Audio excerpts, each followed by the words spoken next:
हरिया, मैं काम करता हूँ बहुत बढ़िया, खाता हूँ खाना और रोज गाता हूँ गाना। अरे यार, आज तो बहुत देर हो गई। इस खतरनाक जंगल को देखकर तो मेरे हाथ पैर ठंडे हो गए हैं। अगर मैं वक्त पर गांव नहीं पहुंचा तो मालिक बहुत नाराज हो जाएंगे। तभी हरिया को एक आवाज सुनाई देती है। सुनिए हरि जी। अरे, ये आवाज किसने दी? तभी हरिया को सामने कुछ दूर एक औरत खड़ी दिखाई देती है। अरे भाई, ये औरत अकेली इतनी रात को इस जंगल में क्या कर रही है? चलकर पूछना पड़ेगा। फिर हरिया अपनी बैलगाड़ी उस औरत के सामने लाकर रोक देता है और उससे पूछता है। अरे सुनिए, आप इतनी रात को इस खतरनाक जंगल में अकेली क्या कर रही हैं? तभी वो औरत मीठी आवाज में कहती है। अरे हरि जी, आप आ गए।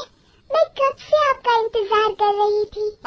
वैसे तो यहाँ से काफी लोग गुजर चुके हैं, लेकिन मैं खास आपका इंतजार कर रही थी। अच्छा, तुम सच कह रही हो? मुझे तो यकीन नहीं हो रहा है। वो क्या है ना, आज तक किसी ने मुझसे इतने प्यार से बात नहीं की। हाँ हाँ हरि जी, मैं सच कह रही हूँ। अब देर मत करिए और जल्दी से मुझे मेरे घर तक छोड़ दीजिए। हाँ हाँ, कौन सी बड़ी बात है, अभी छोड़ देता हूँ। आप मेरे पीछे बैलगाड़ी में बैठ जाइए और मुझे रास्ता बताते चलिए।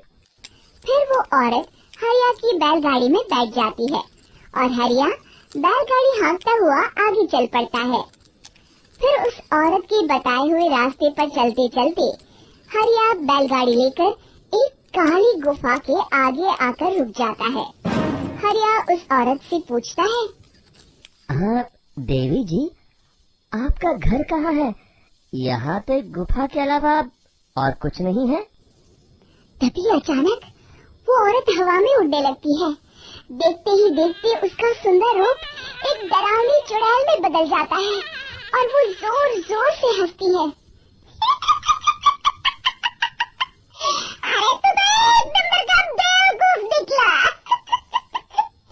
तू तो मेरी आसानी से मेरी बातों में आ गया। अरे मर गया रे, ये तो एक चुड़ैल है। हे भगवान बचा ले, ये तो बड़ी डरावनी दिखाई दे रही है। और फिर अगले ही पल हरिया की बैलगाड़ी में रखा सारा सामान हवा में उड़ता हुआ उस काली गुफा के अंदर चला जाता है और वो चुड़ैल भी उस गुफा के अंदर जाकर कहीं गायब हो जाती है। हरिया ये नजारा देख बुरी तरह घबरा और परेशान हो जाता है।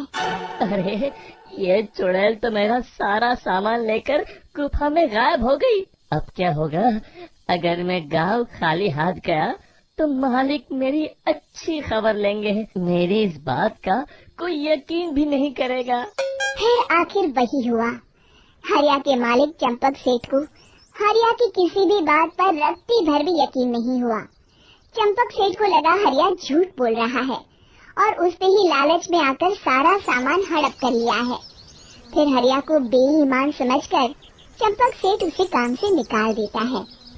अगले दिन अपनी दुकान में परेशान बैठा चंपक सेठ गुस्से में बड़बड़ाता है। अरे, दुकान में तो सामान बिल्कुल भी नहीं है। अब मुझे ही शहर जाकर सामान लाना होगा। फिर वो अपनी बैलगाड़ी लेकर शहर चला जाता है।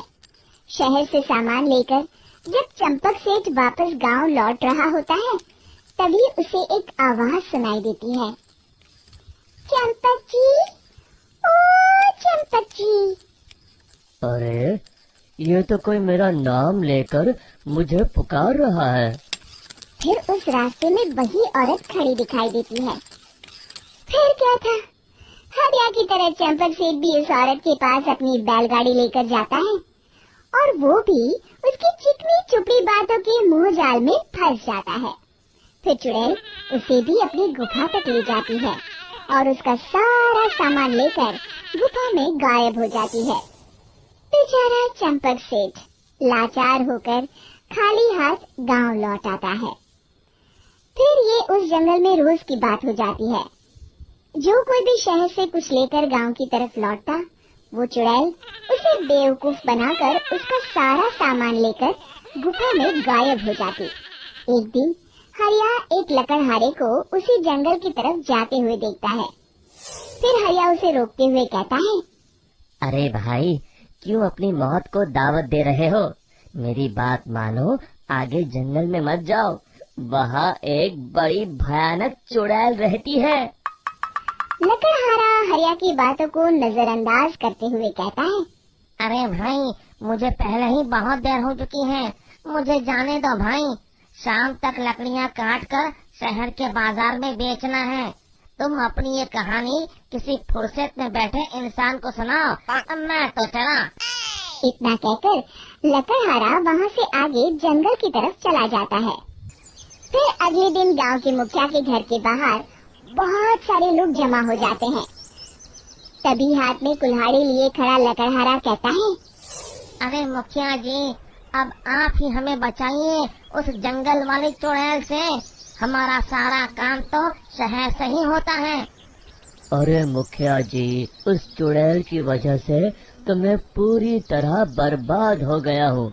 हम सबको मिलकर उस चुड़ैल का कोई इलाज करना पड़ेगा।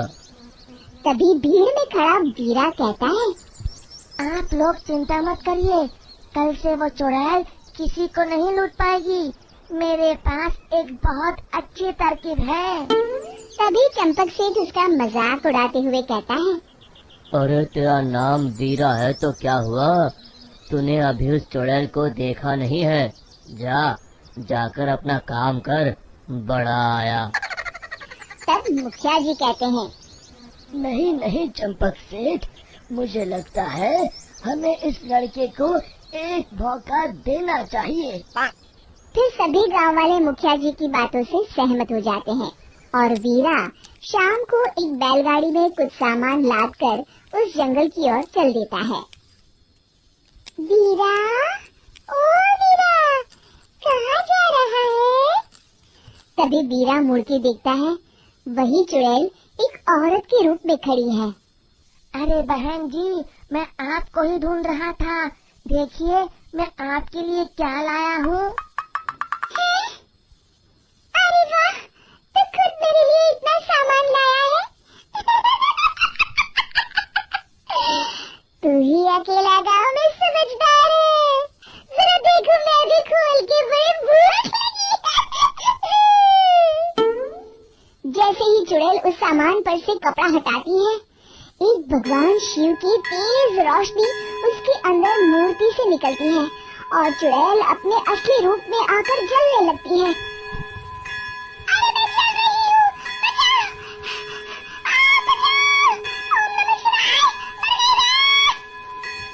देखते ही देखते वो चुड़ैल राख के साथ उड़ जाती है और सभी गांव वाले भी वहां आ जाते हैं। शिक्षा बुराई पे सदा अच्छाई की ही जीत होती है।